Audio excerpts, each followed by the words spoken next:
अभी हम दिल्ली के जंतर मंतर पर हैं और यहाँ पर कुछ छात्र एवं युवाओं ने यूक्रेन में फंसे भारतीयों पर और वहाँ पर एक मेडिकल के छात्रा को मृत्यु पर आक्रोश जाहिर करते हुए उन लोगों ने ये जंतर मंतर पर धरना दिया हुआ है। और आइए हम वहाँ के कुछ लोगों से बात करते हैं। और चाहे प्रोफेसर हो, चाहे जिस भी काम से गए हुए हों, उन सबको वापस लाया जाए। यूट्यूब चैनल है मेरा RRS के नाम से, और जल्दी से जल्दी ये कार्रवाई की जाए। आशा करेंगे कि विदेश मंत्रालय अब इस बात को लेकर एक्टिव हो जाए और कहीं ना कहीं अब एक जो मौत हुई उसके बाद तो ये बहुत माया नहीं हुआ। ऐसे ही है, उन्होंने बहुत रखा है कि अगर आप अपनी गाड़ी या किसी भी फ्लैग लगाते हो तो आपको हम नहीं रोक। सर, आपने अभी जिक्र करा कि आपने वो वीडियोस देखी of women being harassed at the border. आपको एक और मैं वीडियो वायरल हुई है, प्रियंका गांधी जी ने शेयर करी थी, आप देखिएगा। उसमें उन्होंने दिखाया है अपना हॉस्टल में कुछ लेडी स्टूडेंट्स हैं, इंडियन विमेन स्टूडेंट्स हैं, वो लोग लगातार जोश एडवाइजरी में, मैंने देखी है वो वीडियो, है ना, लगातार उनको कॉल कर रहे हैं। आई थिंक 800 किलोमीटर दूर है बॉर्डर और वो बिल्कुल वो लीव में है वो लोग। वो लगातार इंडियन एम्बेसी में, जिसका एडवाइजरी में बेशक नाम और नंबर दिया गया है जिस रिप्रेजेंटेटिव का, उसको लगातार कॉल मिलाए जा रहे हैं। वो एक बंदा एक बार रिस्पॉन्ड नहीं कर रहा है, उनका मैसेजेस काटे जा रहे हैं, कॉल काटे जा रहे हैं। इस हालात में आप एडवाइजरी तो 10 जारी कर दीजिए, लेकिन उसका पर्पस क्या है? आपका पर्पस ही डिफीट हो रहा है अगर आप उसमें कुछ उसको अमल नहीं कर पा रहे हो। तो ये सब कहीं ना कहीं ड्रॉबैक्स आ रहे हैं सारे। ड्रॉबैक्स, ये जो एडवाइजरी इशू करने का, ये सब एक गिमिक है। आपके जैसे मेरे लोग जो यहाँ पे दिल्ली में हैं, हमें ये गिमिक दिखाया जा रहा है कि जी सरकार बहुत प्रोएक्टिव है, ये एडवाइजरी जारी कर दी है, Indian embassy is in action, हमारे 4 केंद्रीय मंत्री चले गए हैं। ये ग्राउंड लेवल पे तो अब सबके सामने आ गई ना बात। आज इतनी बड़ी दुर्भाग्य की बात है कि आज ये घटना घटी है कि हमारे एक स्टूडेंट मर गए हैं वहाँ जाके।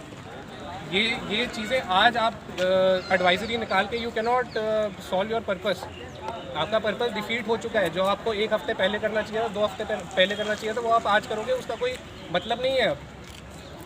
तो दैट इज़ ऑल। और हमारी बस यही एक विनती है हमारी एक्सटर्नल अफेयर। हमारे साथ एक और शख्स मौजूद है, तो इनसे भी जान लेते हैं कि जो प्रोटेस्ट हो रहा है इसकी मुख्य वजह क्या है। Students are stranded in Ukraine.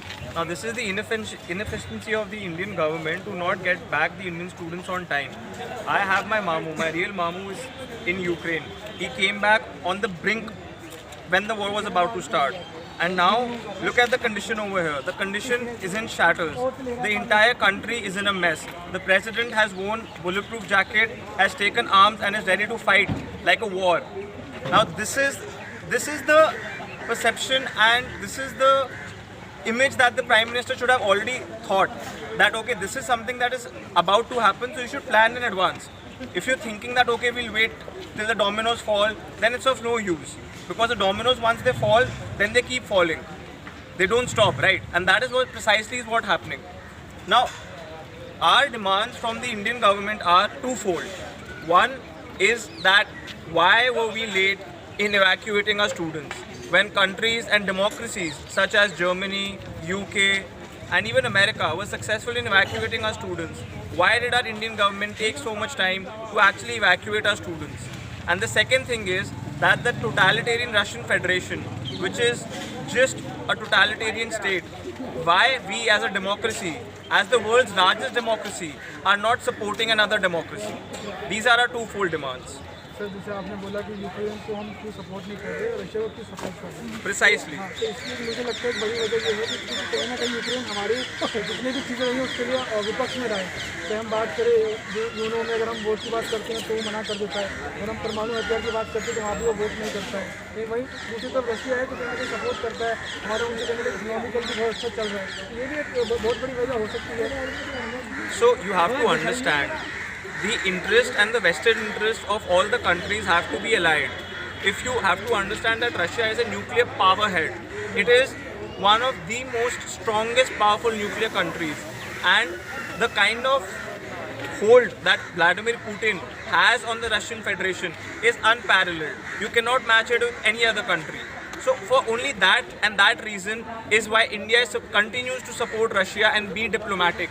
Even in the UNSC right now, they chose to abstain during the resolution that was passed, and that was not like that was not a very wise decision, because you have to take a stand, whether it's for Ukraine, whether it's against Ukraine. You can't abstain, you can't be in the middle, you can't have a gray area. So that is precisely what India is trying to do. They're trying to see, okay, we'll try and help Ukraine from here, we'll try and, you know, push Russia from here and try to like get them in between. But I'm sorry, that is not happening. मतलब बीच वाली स्थिति